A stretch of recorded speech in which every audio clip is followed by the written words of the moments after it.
for days here.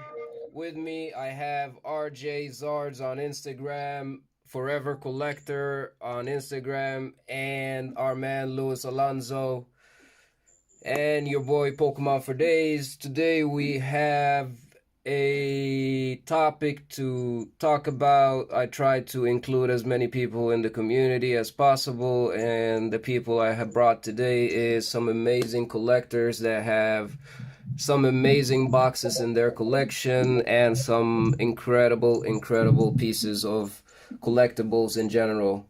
Today we'll try to focus specifically on the market and why Pokemon is so popular and why sealed Pokemon have become so popular. We can start basically talking about how sealed boxes and how Pokemon have gone up lately. We can start with RJ, for example. Well, I guess we could chime in with the fact that everybody, they're on the new trend. Some people they're collecting that newest set, the latest hype, whatever's coming out, and then you have some old collectors, right? And we're always after that WOTC era and early Nintendo era.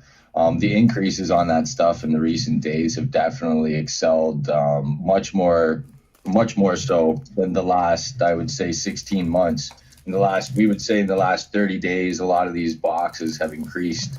I'm going to say probably 10 to 15% in value, a lot of them. 100%. So that time for collecting, that window is definitely getting smaller, and the people that have the collections are definitely going to be in control of that situation. What do you think, Carlos? I think the recent rise is definitely seen from a lot of box breakers taking these boxes off the market permanently, and we can never go back. We can only go forwards. And as soon as we see, that sort of box break culture die off is when we will see, box breaks finally settle. Because people are still breaking boxes in this market, even though the boxes have risen. 100%. What do you think, Carlos? What do you think, Lois? I'm sorry. I think the one thing that we need to take into consideration when we're talking about vintage sealed product has to be the scarcity factor. The scarcity on these products, like Carlos said, a lot of sealed boxes are getting cracked pretty much weekly on multiple platforms by multiple, people. So you're starting to see a lot of those boxes that were up there for sale that, were sort of staying at a steady price. And the box breaks prices always have an increase in price when they do it. So you're seeing the box break price rise. So obviously, people see that. And the first thing, people are thinking, okay, these boxes are worth more than what they're not being marketed for. Exactly. Scarcity, I think, is huge. I think the more time passes, the more boxes are open. There's just less of them out there, on the market. So that's just the natural, way it's going to go is just the price is just going to keep climbing up. So. Well, Absolutely. Sealed speaks to many collectors, right? You can buy a box or a pack, a sealed box collector buy the boxes, box breakers buy the boxes, people buy the packs from the box breakers for their sealed collection. Others buy them to open them, others buy them to open them and send the cards to PSA. There are a lot of outlets here for one product.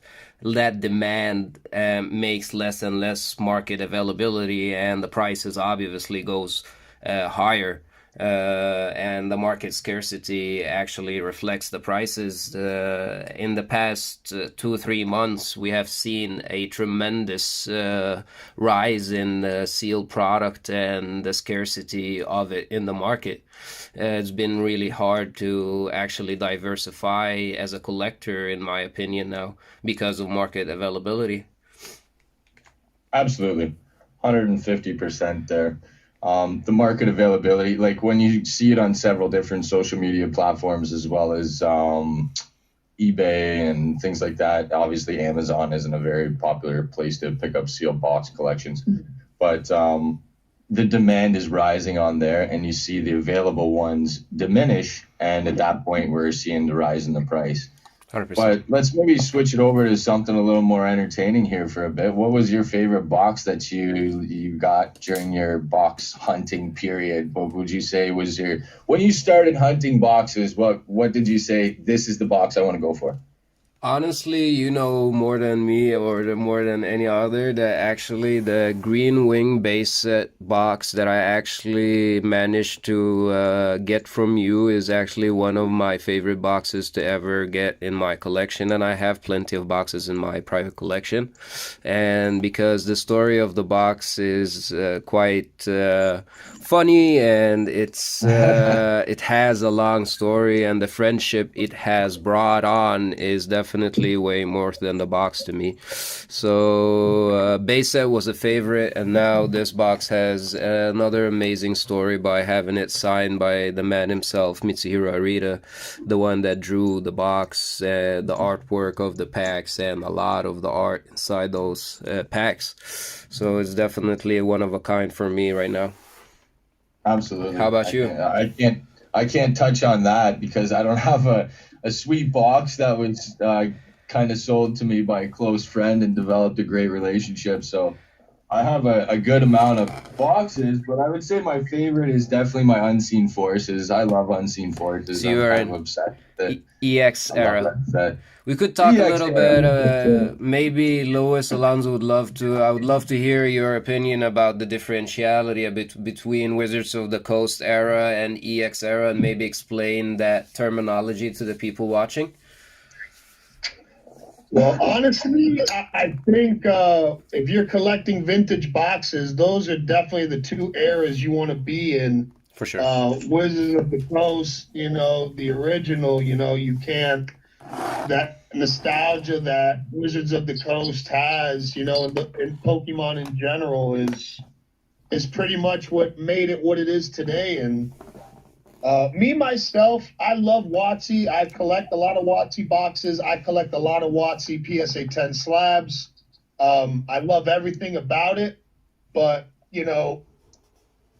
in my opinion, when I started buying boxes, I had somewhat more of an attachment to the EX series, the early Nintendo era, and for me, I feel like WOTC, once you start getting into like E-series and stuff like that for WOTC, you're already, you're talking about a product that wasn't printed as much as, Legendary Collection back. True. You know what I mean? True. Base set, Fossil, Jungle, Rocket, Gym. Those boxes had big print numbers, big print run on those boxes. I don't know. For me, at least, when I think of, go ahead. I don't think many people know this information, so that's great. Yeah. Absolutely. Oh, so yeah, you know what I mean? Pretty much base set had one of the biggest print runs ever. You know what I'm saying? There's still base set boxes available. It's probably the easiest, Wizards of the Coast box to obtain in this market right now is a base set box. It's rising, but it's definitely one of the most available for sure. Rising. 100%. But that's because back again to what we just pinpointed about people breaking boxes and stuff like that. Yeah. Correct. Now, when you get into the EX series, people have to remember this. We're talking about Nintendo Nintendo got the rights to a failing product. 100%. At the time, you're talking about Aquapolis, Skyridge. Those were the lowest points in Pokemon. Nobody cared about Pokemon, really. Very few people were still engaged in the hobby and the collecting. But as a whole, it died down pretty much to where, Skyridge is so scarce because it was just such a small print run that Wizards of the Coast are like, we're just going to print whatever product we've got left on the printing. Exactly. And we're just going to put this out. And whatever happens, happens. So when Nintendo got the rights, Nintendo's a smart company. They're not going to come in and just blow out and make tons and tons and tons of product. They have to build that audience back up. And they did that. I believe they achieved that with Gold Stars.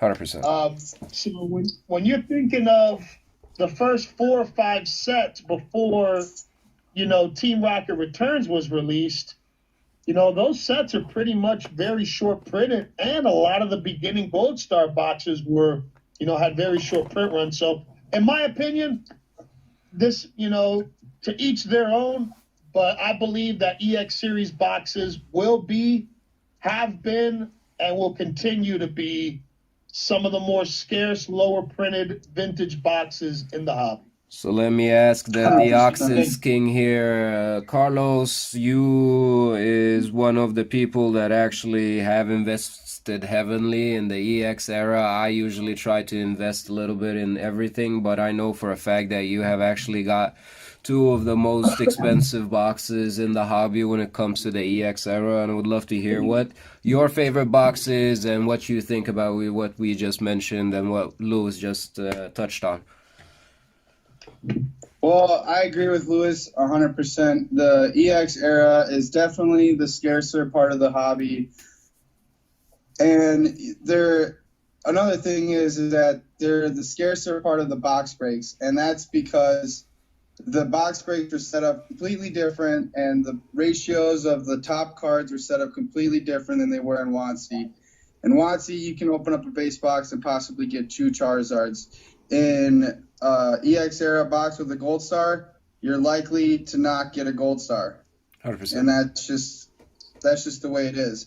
And so that's why a lot of people don't break those boxes. And I personally own 2 EX Deoxys boxes, which are probably my pride and joy. I also own a lot of signed cards, which we haven't talked about. Maybe in a future video we will.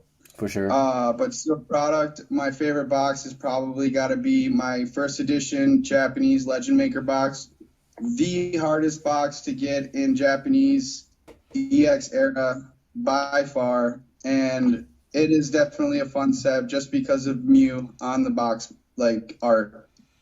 That's amazing.